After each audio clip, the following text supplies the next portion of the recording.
할렐루야. 우리 오늘 또 8번째 일곱째 인과 일곱 나팔. 이게 계시록의 중반전으로 이제 접어들고 있습니다. 저도 개인적으로 다시 이렇게 시즌마다 보면서 더 말씀에 더 은혜가 이제 넘치게 되어지는 걸 보게 되어지는데, 또 우리 성도님들도 힘내서 함께 계속해서 보도록 하겠습니다. 오늘 주신 말씀, 지난 시간들을 조금 브리핑해 보면 이 천상에 승리한 성도들 장엄한 찬양에서 모든 민족 족속들이 하나님 앞에 예배드리는 그 장면, 또 모든 천사들이 나와서 동일한 찬송을 드리는 그 장면, 24장로 중에 한 명이 요한에게 와서 저들이 누군지 아느냐라고 이렇게 물으면서 그들이 정말 그리스도의 피로 흰옷 입은 이 백성들, 또 하나님이 보호하는 하나님의 약속이 있는 사람들, 그리고 하나님의 특별한 어떤 사람들이다. 그리고 그들에게는 이런 약속이 있다. 천상의 약속, 이기는 자에게 주고자 했던 그 약속, 영원한 약속, 생명나무를 먹는 생명 열매를 먹고 또 은혜 안에 보호받는 하나님의 장막이 그들 가운데 거하는 그런 영광스러운 하나님 나라 천상의 그런 모습으로 초대되어진 그런 자들이다라고 말합니다. 사실은 그거는 인을 뗄 때의 중간 지점에서 산상의 예배가 열리면서 보여진 거예요. 여섯째 인을 사실 뗄 때는 자연 만물까지 엄청난 신음을 하는 그런 종말의 고통을 우리가 보았습니다. 그래서 세상의 모든 사람들이 굴이나 산 뒤에 숨어서 하나님의 진노로부터 우리를 면하게 해달라, 그 어려운 가운데 회개하고 돌이킬 생각은 안 하고 하나님의 얼굴을 피해서, 낯을 피해서 가는 것이 인간의 실존의 모습들, 하나님 인정하지 않는 모습들. 자, 드디어 그 여섯째 인이 그랬고요. 그 중간에 한 천상의 예배, 성도들의 예배가 쫙 풀어진 그런 장면까지 우리가 봤습니다. 오늘은 그럼 마지막 7번째 인은 어떤 모습일까 하는 부분에서 마지막 7번째 인이 마침내 떼어지는 장면이 바로 요한계시록 8장의 장면입니다. 무슨 일이 일어날까요? 1절의 말씀을 보겠습니다. 7째 인을 떼실 때 하늘이 반 시간쯤 고요하더니, 반 시간의 고요함이 갑자기 펼쳐집니다. 이게 예상과는 다르게 고요해졌어요. 이거 하나님의 고요입니다. 폭풍전의 고요처럼 온 땅을 사신 주님께서 말씀하시면 잠잠해진다 그러잖아요. 사자가 온 이 사파리, 그리고 그 아프리카의 땅에서 사자의 어떤 다큐멘터리 보면 사자의 울음이 울려 퍼지면 조용해지잖아요. 그렇죠. 하나님의 어떤 이 심판의 시간대 안에서 마지막 인을 딱 떼니까 조용해졌다는 게 조만간 닥칠 심판과 재앙을 예고하는 겁니다. 하박국서의 2장의 말씀, 또 스바냐서의 말씀에 보면은 그 조용한 시간들이 있어요. 인내하면서 하나님을 집중해야 될 시간이 있습니다. 우리가 하나님께 기도하는데 이 조용한 시간이 있어요. 이게 되는 건가 안 되는 건가 하는 시간대가 있어요. 그럴 때 하나님이 사실은 폭풍전야처럼 역사하실 하나님의 영광의 역사가 드러날 바로 그때, 그럼 우리는 어떻게 해요? 우리도 고요한 심령으로 주님의 임재를 바라보는 것이죠. 이 정적의 시간 동안에 7인이 하나님 앞에서 떼어지기 시작합니다. 그 떼어지고 정적이 시작되어지고 드디어 장면이 펼쳐지는 것입니다. 2절의 말씀, 내가 보매 하나님 앞에 7 천사가 서 있어 7 나팔을 받았더라. 드디어 이제 환상이 보이기 시작합니다. 7 천사가 등장을 했어요. 그런데 그 7 천사에 가지고 있는 것이 7 나팔이다라고 말해요. 7 천사, 7 나팔. 3절의 말씀에 또 다른 천사가 와서 이 7 천사 말고 다른 천사가 옵니다. 다른 천사가 와서 제단 곁에 서서, 그러니까 7 나팔을 들고 7 천사는 이제 7 인에 들어가는 마지막 인 안에 있는 7 나팔의 재앙, 순차적으로 할 거예요. 그 재앙을 풀어내기 전에 다시 한번 중간에 또 집중시키고 강조시키는 게 또 하나 있어요. 항상 심판과 재앙과 하늘나라와 하나님의 사람들의 마치 이 음계처럼 높은 음과 낮은 음처럼 이렇게 들어가면서 하나의 대곡을 만들어내고 하나님이 다스린다는 대곡을 만들고 있어요 지금. 자, 그 중에 또 하나가 다른 천사가 와서 다른 음계 또 성도들에 관한 것들을 또 얘기를 합니다. 함께 보겠습니다. 3절 말씀. 또 다른 천사가 와서 제단 곁에 서서 금향로를 가지고 많은 향을 받았으니 이는 모든 성도의 기도와 합하여 보좌 앞 금제단에 드리고자 함이라. 다른 천사가 이렇게 왔는데, 자, 요 장면을 보니까 이 앞에 있는 고요함이 성경의 레위기 말씀과 성경 성전 안에 있는 제례의 전통이 딱 맞아 들어가는 거예요. 그제서야 좀 더 이해할 수 있어요. 요 반 시간이 뭐냐, 이 고요의 시간이 뭐냐라는 것을 설명하게 되어져 있어요. 이게 뭐냐, 성전 안에 보통 예루살렘 성전에 아침마다 하나님께 향을 올려드리는 시간이 반 시간이에요. 요 시간이 하나님께 분향하는 시간이구나 라는 것들을 이해하기 시작합니다. 그것과 연결되어져서 그 분향의 시간이 한 번 더 가지게 되어지는 걸 보게 되어지는데요.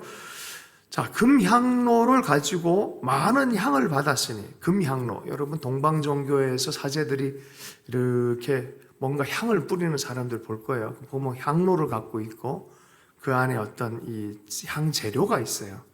자, 향이에요, 향. 향기가 나는 거죠. 여기 연기가 이렇게 핀단 말이죠. 자, 천사가 와서 하나님의 제단 앞에 금향로를 가지고 있고 많은 향을 받았다 그래요. 금향로와 향을 받았어요. 이걸 피면은 향기가 하늘로 하나님 아버지 앞에 올라가는 거죠. 자, 그런데 여기에 뭐를 합해져서 났나? 모든 성도의 기도와 합하여 그 향과 더불어서 올린다는 거예요. 향이 기도는 아니에요. 그래, 그냥 기도의 향. 그런데 천사가 받은 향이 있어요. 하나님의 향이 있어요. 하나님께 드릴 향이 있어요. 거기에 성도의 기도가 합하여서 금제단에 올라가는 거예요. 제단 앞에서 올라가는 거예요. 자, 이 반시간의 의미가 이런 의미입니다. 여러분, 이 매일마다 하나님 앞에 향을 드리는 그것처럼 우리도 매일마다 기도하면서 새벽마다 기도하는 이것이 소중한 시간으로 여러분 알기를 원합니다. 바로 이 시간이 하나님의 결정적 응답의 시간과 연결되어져 있다는 것들을 이해할 필요가 있겠습니다. 반 시간의 의미가 이런 의미로 해서 우리의 성도들의 기도가 올라가는 시간이라는 거예요. 기도의 시간이 다 마무리돼야 일곱 나팔의 역사가 일어나는 것입니다. 하나님께 분향하는 이 향, 아름다운 이 향이 되어져서 하나님께 올려져. 찬송 중에 우리 찬양 향기 되게 하소서, 곡조 있는 기도가 올라가서 하나님께 향기와 더불어 향이 되기를 원합니다. 또 혹은 어떤 사람 기도의 향 이렇게도 얘기를 합니다. 여기서 나온 거죠. 기도가 향기가 되어진다. 사실 하나님께 드리는 향에 우리의 기도가 합해져서 천사의 손으로 아버지 앞에 올려진다라고 성경에는 말하고 있습니다. 성도의 기도, 향기로운 금향로에서 향기와 더불어서 금제단에 올려진다는 걸 안다면, 여러분, 우리의 기도가 정성스러운 기도가 되어야 돼요. 그냥 들으면 듣고 말면 말 이런 마음이 아니에요. 하나님이 성도의 기도가 다 합해져서 향기를 올려진다는 걸 안다면 우리가 정성스럽게 하나님 앞에 기도할 필요가 있습니다. 어린 양이 하나님의 오른손에서 두루마리를 취할 때 실은 또 한 번의 성도의 기도다라고 했던 장면이 있어요. 그 장로, 24장로의 손에 다 대접이 하나씩 들려져 있었는데 그때도 성도의 기도의 것이다라고 말하는 거예요. 그럼 이 장로들이 하는 거는 무슨 의미겠습니까? 땅의 제사장들이 24반차를 따라서 장로들이 백성을 대표해가지고 늘 하나님 앞에 가서 예배드려요. 그 예배할 때 대접에 뭐가 있다? 성도의 기도가 있다는 거예요. 제사장은 하나님 앞에 가져가서 사람들의 마음들을 올려놓습니다. 그걸 하나님의 축복의 통로가 돼서 또 축복합니다.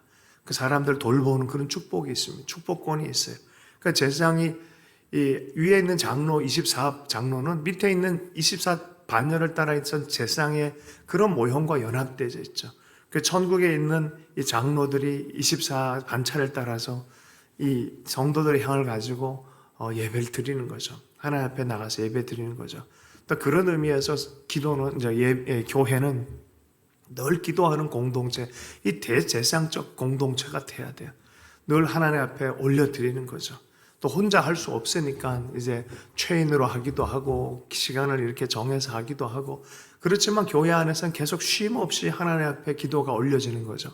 만민이 기도하는 집이다라고 예수님께서 성전에 대해서 얘기하고 교회를 통해서 기도하는 집에 대한 마음들을 부으셨죠. 그래서 기도의 공동체, 교회는 살아있는 하나님을 섬기는 성령의 공동체라는 의미가 기도를 통해서 주님이 역사하기 때문에 그래요. 기도 가운데 성령이 역사하기 때문에 그래요. 성령님 또한 우리에게 기도를 허락하십니다. 그래서 24시간 우리가 쉬지 않고 기도하는 의미가 무엇이겠습니까? 어떻게 혼자서 그렇게 할 수 있겠습니까? 공동체로 해서 계속해서 기도가 끊이지 않는 우리가 젊은 세대 또 각 지역 또 신촌 지역 이런 지역 또 우리 이쪽 서초동 또 여러 곳을 볼 때마다 기도가 필요하다 이곳에는. 왜요? 왜 기도가 필요합니까? 기도의 잔이 차해지면은 이 기도의 시간이 마무리가 되고 하나님이 받으실 만한 기도의 향연이 온전히 올라가면 하나님이 응답하기 때문에 그렇습니다. 하나님이 기도 가운데 역사하기 때문에 그렇습니다. 4절 말씀, 향연이 성도의 기도와 함께 천사의 손으로부터 하나님 앞으로 올라가는지라. 하나님 앞에. 그러면 향연을 올리기 위해서 이 얘기했을까요? 성도의 기도를 올리기 위해서 했을까요? 왜 우리는 조미료를 칩니까? 먹기 위해서, 맛있게 먹기 위해서. 왜 밥을, 영양소를, 영양소와 밥이 더 중요하죠. 거기에 조미료를 치는 거예요. 이건 뭐겠어요? 향 자체가 무슨 의미예요? 성도의 기도에 대한 의미인 거죠.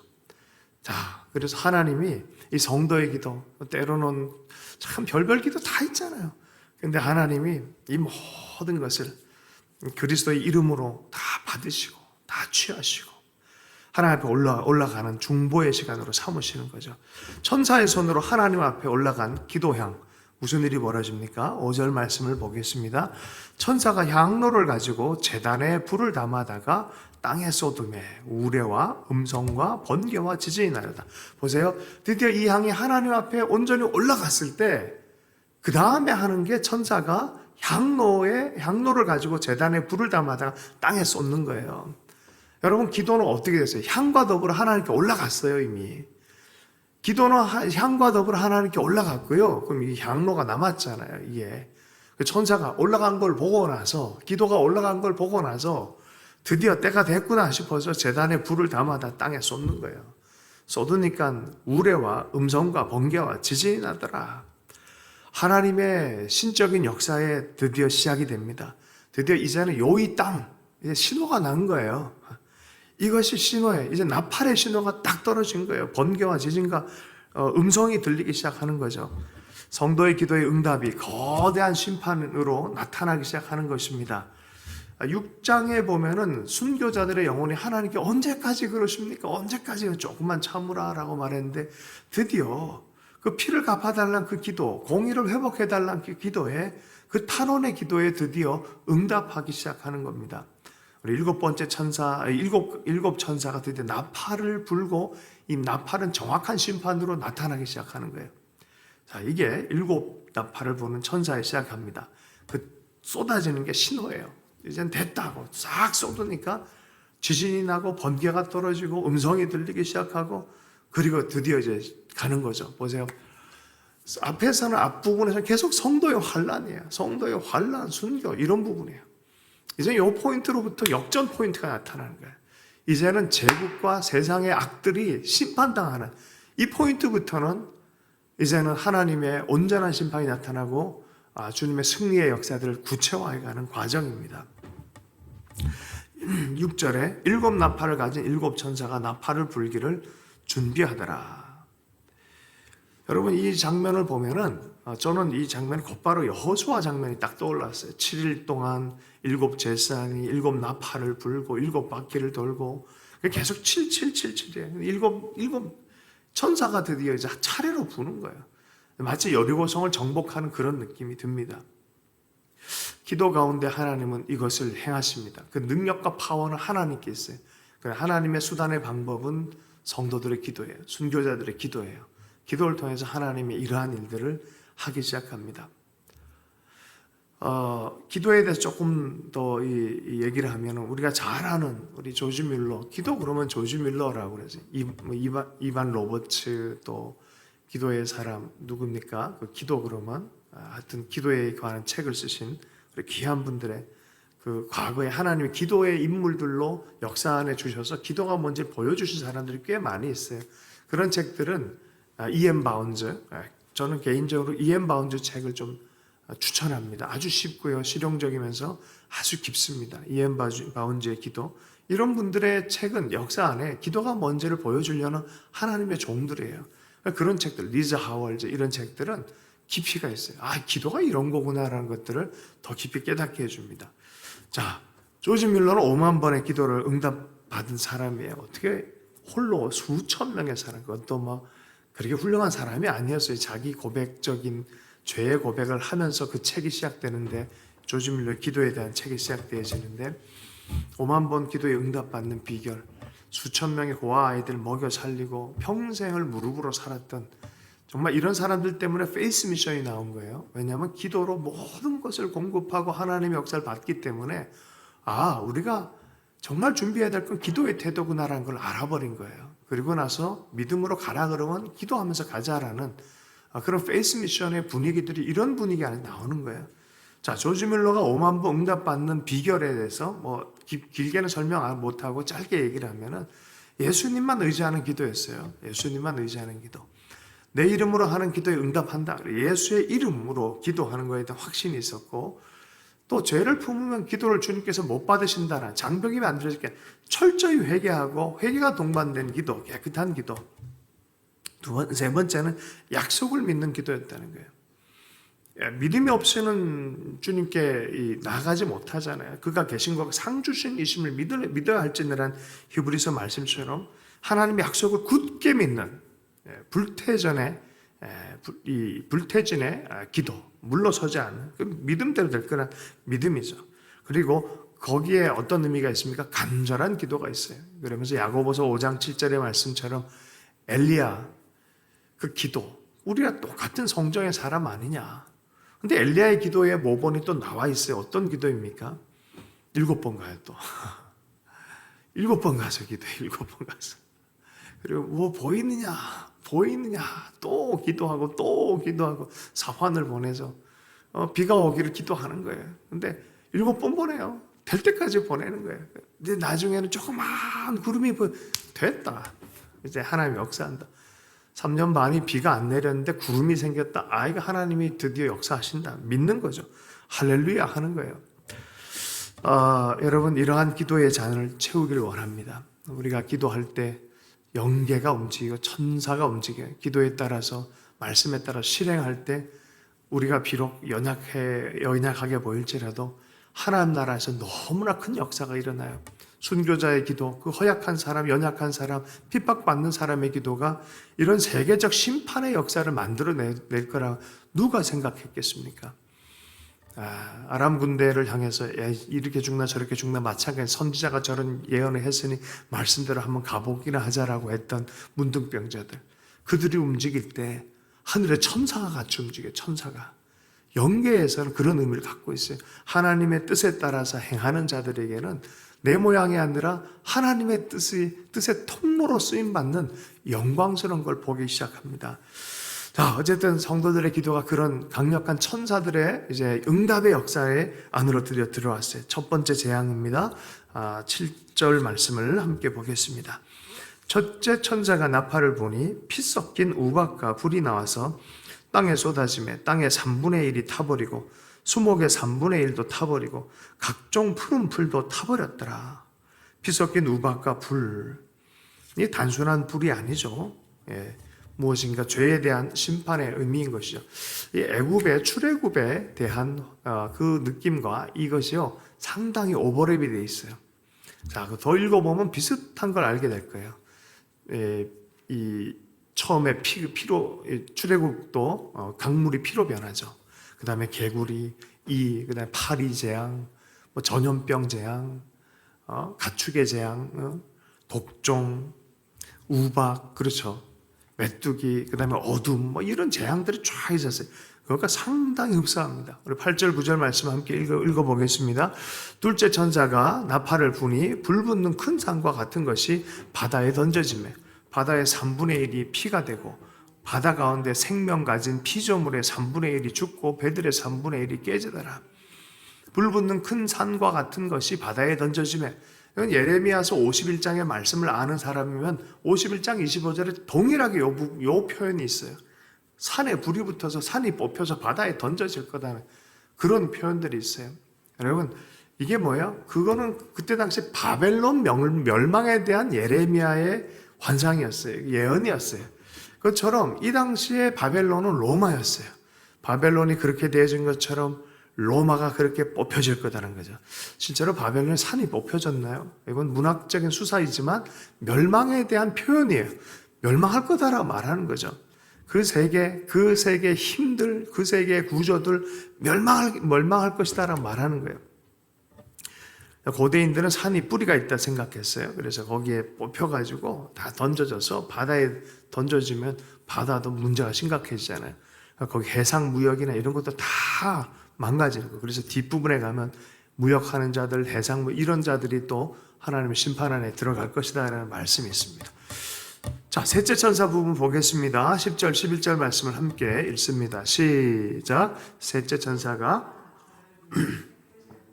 하는 큰 별이 하늘에서 떨어져 강물의 3분의 1과 여러 물샘에 떨어지니 이 별 이름은 쓴 쑥이라. 물의 3분의 1이 쓴 쑥이 되매 그 물이 쓴 물이 되므로 많은 사람이 죽더라. 자, 위에는 또 큰 별이 떨어졌는데 강에 물샘이 다 떨어져서 물을 못 먹어. 물이 오염돼 버렸어요. 그래서 이것을 먹는 자들이 다 죽는 거예요, 사람이. 근데 3분의 1, 다 앞에서 보면 신기하죠? 3분의 1, 3분의 1, 3분의 1. 아직은 기회가 있다는 소리예요. 아직은 뭐가 기회가 있다는 뜻입니다. 자, 넷째 천사가 나팔을 부니 해 3분의 1과 달 3분의 1과 별의 3분의 1이 타격을 받아 그 3분의 1이 어두워지니 낮 3분의 1은 비추임이 없고 밤도 그러하니라. 이건 천계가 움직여요. 자연계가 흔들립니다. 종말 심판의 자연계에 대한 얘기를 많이 했습니다. 3분의 1을 심판이 받는다. 그럼 아직은 뭔가 남아있다라는 걸 보게 되어집니다. 완전한 심판은 아니다라는 거예요. 어떻게 보면 심판의 대상이었던 사람은 아직은 기회가 있다라는 그런 의미가 있습니다. 제국의 심판이 애굽의 심판과 연결돼서 하나님이 이거 보면요 다 제국의 문명이에요. 애굽도 제국이었고요, 바벨론도 제국이고요, 로마도 제국이에요. 그래서 제국과 하나님 나라라는 그 제목으로 해서 이렇게 글을 쓰신 분도 많이 계세요. 제국적인 태도의 삶이 있고 하나님 나라 왕국의 삶이 있어요. 바벨론이란 제국을 대표하는 이 나라의 이름이 있고요. 하나님 나라, 킹덤에 대한, 하나님 나라에 대한 개념이 있어요. 로마, 바벨론이 있는 반면에 예루살렘, 시온이 있어요. 자, 그 방식으로 사는 사람 방식도 달라요. 같은 도시이고 같은 나라처럼 보이지만 아닙니다. 방식이 달라요. 사랑의 방식, 믿음의 방식, 사람을 살리는 방식 달라요. 제국은 힘의 왕국이에요.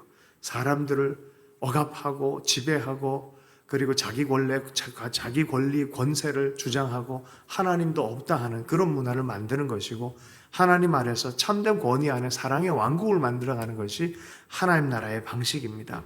자, 제국은 다시 하나님 나라로 편입될 수 있을까? 그런 고민을 하게 돼야 되는 거죠. 자, 13절 말씀을 함께 보겠습니다. 내가 또 보고 들으니 공중에 날아가는 독수리가 큰 소리로 이르되 땅에 사는 자들에게 화가 있으리니 이는 새 천사들이 불어야 할 나팔 소리가 남아 있음이라. 성경에서 독수리는 두 가지 의미가 같이 있어요. 그 심판에 대한 의미도 있고, 죽음이 있는 곳에 독수리들, 시체가 있는 곳에 독수리도 올 것이다라는 말도 있지만, 독수리는 이사야서 40장에 보면 하나님의 구원하는 능력에 대한 메신저의 역할을 할 때가 많이 있었어요. 여기에서는 하나님 나라의 어떤 메신저의 역할입니다. 또 나중에 보면 이게 천사에 대한 얘기 또 하잖아요. 그래서 화라고 하면서 새 천사에 대한 얘기를 해서 또 이 독수리가 천사를 의미한다라고 보기도 합니다. 자, 4개 정도로도 혼비백산했는데 아이고 앞으로 더 강력한 게 있을 거다라고 하면서 깊어지기 전에 좀 돌이키든지 이런 마음으로 얘기를 하는 것이죠. 이 구절을 통해서 우리 하나님 나라의 기도는 반드시 응답되어진다는 것들을 우리에게 격려해주고 있고, 성도의 기도를 얼마나 주님께 귀하게 생각하는지에 대한 것도 우리에게 보여주고요. 하나님의 심판이 있다라는 거예요. 신실하게 때가 되면 반드시 심판한다라는 것들을 말씀하고 있는 것을 보게 되어집니다. 오늘 특별히 셋째 천사가 나팔을 부는 이 부분을 제가 개인적인 경험을 한 분과 좀 연결해서 좀 소개를 하고 말씀을 마무리하려고 합니다. 스티브 라이틀이라는 분, 이스라엘 선교, 제 개인적으로 이스라엘 사람들, 유대인들을 위해서 선교를 하게 되어진 어떤 계기가 되는 분이 있는데, 저는 온 열방이 구원받는 것과 이스라엘인 유대인들이 다 함께 구원받는 것, 이것이 하나님의 귀한 계획이라고 생각합니다. 그쪽만도 아니고 이쪽만도 아니에요. 다 함께 그리스도의 하나의 새 예루살렘을 이루어서 한 몸을 이루어서 구원하는데, 근데 유대인들이 너무 많이 빠져 있었어요. 그런데 그 하나님의 예언의 방식 중에 마태복음이나 다른 복음서에 보면은 이 이스라엘은 어떻게 될 거라는 질문이 많았어요. 버림받았다는 거예요. 이 복음이 예를 들어 유대인들이 다 대적하고 돌아서게 되고, 처음에 예수 믿는 사람들이 유대인부터 시작을 해서 이게 열방으로 흘러갔는데, 이제는 유대인들은 다 배제가 되어지고 유대인들은 사라져버리고 도리어 예수 이름으로 핍박받는 대상이 돼버리고, 루터 당시에는 이들을 개돼지 취급하면서도 나중에는 어떻게 됩니까? 히틀러 시대에는 아예 그냥 이들을 조직적으로 죽이기까지 했단 말이죠. 오해가 생겼어요. 사실은 예수의 사랑이 그들에게 처음부터 있었고, 그들이 예수의 사랑을 주장했던 사람들인데, 그들이 맨 처음 뿌리였는데, 그들이 역사 안에서 왜곡을 많이 당하면서 예수 믿는다는 게 너무 어려워요. 근데 그럼 이들은 완전히 버렸느냐라는 질문이 있잖아요. 그러던 중에 많은 사람들이 성경을 자세히 읽다가 버리지 않았다, 구루토기가 있다는 것들을 주장하기 시작했고, 그 증거로 그 나라들을 회복할 때가, 이스라엘은 나라를 회복할 때가 있다. 아니 그게 말이 되냐? 2000년 동안 나라가 없었는데 무슨 나라가 생기냐라고 했는데, 정말 1800년대 말쯤에 여러 가지 핍박 상황에 유대인들이 더 이상은 못 참겠다라고 하다가 성경에 있는 구절을 보면서 고토로 돌아가는 비전을 봤어요. 그러다가 알아본 곳이 만주 쪽도 알아보고 우간다도 알아보고 아르헨티나도 알아보고 이러다가 역사가 희한하게 톡톡톡 쳐요. 그 중에 한 명이 하얼빈에 가던 이 이토 히로부미를 암살한 안중근의 결정적 또 어떤 일 때문에 여러 가지 일들이 이렇게 복합적으로 인도함을 이렇게 받으면서 묘하게 이스라엘 지금 있는 원래 중동의 그 땅으로 가야겠다는 결정을 다 한 거예요. 그리고 이게 1차 대전, 2차 대전을 경험하면서 부채의식이 생겼어요. 유대인들이 너무 많이 학살당했다라는 국제사회적인 부채의식도 생겼고, 또 결정적으로 전쟁 가운데 과학자들이 전쟁을 이길 수 있는 무기를 만드는 그 과학자들이 누구냐? 유대인들이었어요. 그러다 보니까 그들의 힘이 필요했던 거예요. 그러니까 이런저런 것들을 통해서 거기 돌아가기를 국제사회 안에서 결정을 해줬는데, 이것도 완전한 결정도 안 했어요. 물밑 작업도 하면서 해준 것도 아니고 묘하게 해서 결국 우리나라와 더불어서 묘하게 같이 독립을 한 거예요. 갑자기 땅이 하루 만에 나라가 돼버린 거예요. 하루 만에 어떻게 나라가 되겠냐 했는데 나라가 생긴 거예요, 정말로. 그러니 중동 1억이 넘는 사람들이 이걸 기뻐하겠어요? 아랍권이?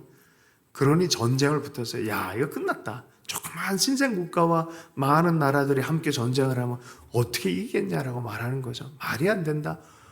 그런데 이스라엘이 계속 이겨가는 거예요. 1차, 2차, 3차 이러면서 계속 이겨나가는 거예요. 그리고 2000년 내내 예루살렘이 이방인의 발에 밟히는 때가 있을 건데, 그게 끝나면 주님이 오시리란 예언적 전망처럼 67년에 예루살렘이 회복이 됐어요. 물론 종교성은 요르단과 같이 지금도 이게 되어져서 이게 어떻게 될까라고 하면서 이슬람 재단이 아직도 있어요. 거기에 알락사랑, 황금돔은 다 이슬람에 속하고 예루살렘 종교성에 속해 있지만 예루살렘 성 전체는 이스라엘로 돌아왔어요. 희한한 일들이 벌어집니다. 그리고 사람들이 깨닫기 시작했어요. 와, 구약의 예언과 예수님의 예언이 신실하게 진행이 되고 있구나. 거의 충격을 먹은 거예요, 사람들이. 그 충격을 주는 가할 때쯤에 한 사람을 하나님 들어주셨는데 그게 스티브 라이틀이라는 분이었어요. 이분이 20대 때 미국에서 예수님을 그냥 봐버렸어요. 그리고 유대인 세속 종교인인데 예수를 믿고 하나님이 가라라고 해서 간 곳이 독일 땅이었어요. 독일에 갔는데 오스트리아 출신의 독일인이 히틀러였잖아요. 어쨌든 그 히틀러가 맨 처음 와서 근거했던 그 지역에서 기도의 집에서 기도를 하다가 환상을 본 거예요. 환상을 봤는데 정말 이사야서에 나오는 천사를 본 거예요. 이건 천사가 아니죠. 레벨이 다른 존재를 본 거죠. 두 날개는 얼굴을 가리고 두 날개는 발을 가리고 거룩하다 했던 그런 한 6m 이상의 천사를 본 거예요. 자기가 미친 줄 알았다는 거죠. 물론 하나님의 인도함 받아서 거기까지 왔지만 자기가 미친 줄 알았다는 거예요. 내가 나 미친 거 아닌가? 친구가 같이 들어왔는데 이 친구는 어떤지 만약에 쟤도 보면 자기 미친 게 아니잖아요. 근데 자기만 보면 자기가 미친 것처럼 보이니까 와서 문을 열고 봤는데 이 친구도 본 거예요, 그거를. 그래서 자기가 미친 게 아닌구나 생각한 거예요. 그 사이에 기도하는 도중에 갑자기 이 주의 천사가 야, 네가 네 속에 개인적으로 처리해야 될 어떤 문제가 있구나. 너 내게 이걸 처리할 수 있도록 기회를 주지 않겠냐. 하여튼 저 신비한 얘기예요. 어쨌든 그분은 간증이니까 그분의 진실성을 믿고 제가 좀 나누는 겁니다. 그랬더니 그 속에 있는 영적인 수술을 한 거예요. 자기가 못 보는 블라인드 스팟에 대한 그냥 늘 무언가 모르게 자기로 하여금 바르게 걷지 못하게 하는 걸 수술해버린 거예요. 이거를. 강력한 수술이 일어난 거예요. 그리고 나서 마음 안에 놀라운 하나님의 비전, 그 체험을 하고 나서 러시아로부터 소련으로부터 수십만 명의 유대인들이 고토로 돌아오는 환상을 본 거예요. 충격적인 얘기죠. 그러면 어떻게 하면 좋겠습니까? 나가서 외치기 시작하는 거예요. 외치니까 사람들 믿어요? 안 믿죠. 그런데 근거를 얘기해라. 도대체 너는 뭘 근거로 이렇게 얘기하냐? 유럽에서 막 얘기를 했어요. 두란노 서원에서 나온 하나님의 특급 작전이라는 책이 있어요. 구스타프 쉘런 이름이 그럴 거예요. 기억이 잘 안 나는데 자, 그 책을 보면 이분을 만난 사람이 어떻게 해서 그 사역에 동참하게 됐는지 에베네셀인가 하여튼 하여튼 사역을 하시는 분인데 정말 신비하게 하나님 초자연적으로 만났어요. 유대인도 아니에요. 이분은 영국의 기독교인인데 저분이 얘기하는 게 주께로부터 왔다라는 확신을 받고 이분을 찾으러 나섰는데 하나님 너무나 예루살렘에서 그냥 나섰어요. 그냥 나서 너무 자연스럽게 만나서 그 사역에 뛰어들기 시작한 그런 사연에 대한 얘기, 하나님 어떻게 이렇게 강력한 역사를 이루는지에 대한 얘기를 했단 말이죠. 그러니 이분의 삶 안에는 하나님이 마치 비전을 줘서 행할 일에 대해서 한 거예요. 비전을 받은 모세가 믿지 않는 대다수의 국민을 설득시켜야 되는 거예요. 이게 말이 안 되는데 설득을 시켜야 되는 거예요. 그런데 가는 곳마다 이런 문이 열리는 걸 보면 이게 주께로부터 왔는지를 제3자 엘리사벳과 마리아가 만나서 확증하는 것처럼 이런 일들이 일어나요. 실제로. 많은 확증이 생기고 성경 말씀이 새롭게 보기 시작되어지고 이거 우리가 눈을 뜨고 못 본 거였구나 라고 이해하기 시작했어요. 그러면서 일들이 많이 풀어질 때 서방 세계뿐만 아니라 미국 안에 있는 기독교 방송국마저도 관심을 가졌어요. 도대체 당신은 무엇을 근거로 이렇게 얘기를 합니까? 왜 자꾸 이스라엘 얘기를 하고 그럽니까? 라고 얘기를 했을 때 이것이 하나님께서 증거가 된다라고 말씀합니다. 그러면서 들었던 구절이 바로 횃불같이 타는 큰 별이 하늘에 떨어져 강들의 3분의 1과 여러 물샘에 떨어지니 이 별의 이름은 큰 쑥이라 할 때 쑥에 대한 얘기를 한 거예요. 쑥. 이것이 예언이 될 거라고 말씀하십니다. 그리고 시간이 지나고 나니까 체르노빌이 터졌어요. 체르노빌이 쓴 쑥이란 뜻이에요. 49개의 원자로 중에서 어떻게 그것만 그렇게 터지고, 바로 그 지역은 유대인 공동묘지 위에 지어진 원자로였어요. 1986년 4월 26일 이게 터졌어요. 9,300명이 죽고 30만 명이 이주를 하고 300년 동안 해도 회복이 안 되는 그런 일들이 일어난 거죠. 이때까지만 해도 유대인들이 돌아오는 거에 대해서는 그렇게 그냥 유대인 원래 중동 땅에 살던 사람들이 나라 생겨서 이 정도 수준으로 모이자라고 생각을 했죠. 근데 76년 예루살렘이 돌아오거나 사람들이 막 들어오기 시작했어요. 근데 러시아 북방으로부터 부르는 거에 대해서는 생각을 못했어요. 제일 많이 유대인들이 있었던 곳이 어디예요? 러시아예요. 러시아 쪽이에요. 그런데 담대하게 이들이 했어요. 그들을 내어놓지 않으면 하나님이 너희 정권을 흔들겠다라고 말했다는 거죠. 그러니까 이런 얘기를 하고 돌아오니까 이타르 타스 통신 같은 데서 뭐라고 하냐면은, 야, 이 미친 이상한 사람이 있다면서 신문에 내기까지 했어요. 이상한 사람이 있다. 어떻게 됐습니까? 몇 년 있다가 소련이 무너졌어요. 소련이 무너졌어요. 그리고 나서 무슨 일이 생깁니까? 제가 그때 당시에 모스크바 대학을 다니고 공대에 나왔던 몇몇 사람을 만났어요. 유대인 중에서 목사가 됐어요. 지금은. 그분들 만났을 때 그때는 예수를 잘 믿지도 않았는데 그냥 길거리에서 성경 하나 꺼내서 한 구절만 읽어도 다 영적 진동이 있고 너무 눈물을 흘리고 우리 거기 돌아가 있는 노래를 부르는 그런 일들이 있었다는 거죠. 그리고 결국 하나님 돌아오게 하셨다는 거죠. 그분들이 뭐라 그러냐면은, 그들이 나라가 세워지고 모여드는 것은 두 번째 단계고, 그 안에 성령이 부어져서 마지막에 강력한 영적 부흥, 예수 그리스도를 영접하고 바루카바 베셈 아도나이 하고 주의 이름으로 오신 이여라고 찌른 그 줄을 주고 주를 환영하는, 자신들이 찔렀던 그 예수 그리스도를 환영하는 때가 올 것이다라는 거죠.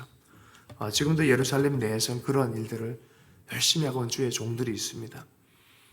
이분들의 어떻게 보면은 이게 성경 전체적 구조의 이야기가 아니라 간증으로 제가 그래서 얘기를 한 거예요. 자, 스티브 라이트를 통해서 그 개인적 헌신과 부르심을 통해서 실제로 러시아에 어떤 진동이 있을 때 이분들은 러시아 크렘린 궁 안에까지 들어가서 중보기도를 했어요. 10여 명의 사람들이. 그럼 일단의 사람들이 한 기도 가운데 하나님께서 역사하신 거죠. 그들만 기도했을까요? 아니에요. 여러분, 기도는 아주 묘하기 때문에 언제 나뭇가지가 뚝 부러지냐면, 눈이 쌓인 나뭇가지 부러질 때 보면은 마지막 하나의 눈소리가 딱 떨어질 때 부러지는 거예요. 착각하면 안 돼요. 그래서 우리가 기도해서 됐다가 아니라 그 결정적 기도가 있어요. 하나님이 결정적 기도를 하게 만드신 때가 있어요. 아무도 알지 못하면 하나님 알고 물돈 하인들은 알죠. 그 기도를 지키면서 역사가 일어난 거예요. 여러분, 이분의 이 구출 사역을 통해서 개인적으로 15만 명, 이분 농담삼아 14만 4천 명, 15만 명 가까이 고토로 돌아왔어요. 그리고 그 이후로 러시아의 소련 안에서 150만 명, 지금 이스라엘 인구의 25%에 해당되는, 좀 더 많이 돌아왔던 걸 알고 있어요. 25%에 해당되는 인구가 고토로 돌아간 거야. 그럼 이게 어떻게, 이게 그냥 있는 일입니까? 이게 기적과 같은 일이죠. 하나님의 손이죠. 지금도 하나님의 손이 강력하게 일어나고 있어요. 저는 이 시대 안에 사용하는 두 나라가 있다 생각해요. 복음전도 이방인의 브라질과 한국이에요. 그리고 앞으로 아시아권은 인도네시아가 될 거예요. 중국이 될 거예요. 하나님이 때를 따라 쓰시는 때가 있어요. 사실 지금까지 기독교인들이 기도를 통해서 하나님의 왕국에 대한 얘기, 하나님의 기도를 통해 하나님이 역사하는 것들 너무 많이 봤는데 우려하는 게 있어요. 더 이상 기도를 믿지 않고 있다는 거예요. 더 이상 기도하지 않는 이 세대. 다시 한번 기도의 불이 좀 일어났으면 좋겠어요. 제단에서 정말 하나님께서 받으실 만한 향기와 더불어 올라간 성도의 기도, 계속해서 힘을 내고 기도할 때 우리 개인의 삶뿐만이 아니라 하나님 나라 왕국이 전진되어지는 것들을 보게 될 줄로 믿습니다. 주신 말씀 붙들고 잠시 기도하도록 하겠습니다. 하나님 아버지, 기도의 향, 하나님 우리의 삶이 기도의 향기를, 기도와 더불어 주님께 올라가는 향기, 아버지 하나님 이 말씀처럼 하나님 계속해서 기도의 향연을 올릴 수 있는 자가 되기를 원합니다. 주께서는 반드시 응답하시는 분인 줄로 믿습니다. 성도의 기도를 외면하지 아니하시는 분인 줄로 믿습니다. 우리의 삶뿐만 아니라 가정과 우리의 국가 안에서 온 민족과 열방 안에 하나님의 계획은 반드시 이루어질 줄로 믿습니다. 이것은 성도의 기도를 통해 주께서 일하시기를 결정하셨는데 연약하고 부족하지만 주의 이름으로 하는 성도의 기도, 그것을 통해서 역사하기를 결정했는데 우리에게 믿음의 기도를 할 수 있게 해주시고 끈질긴 기도를 할 수 있게 해주시고 주의 나라를 위한 기도를 할 수 있게 해주시고 주님의 비전을 향한 기도를 할 수 있도록 은혜 베풀어 주시옵소서.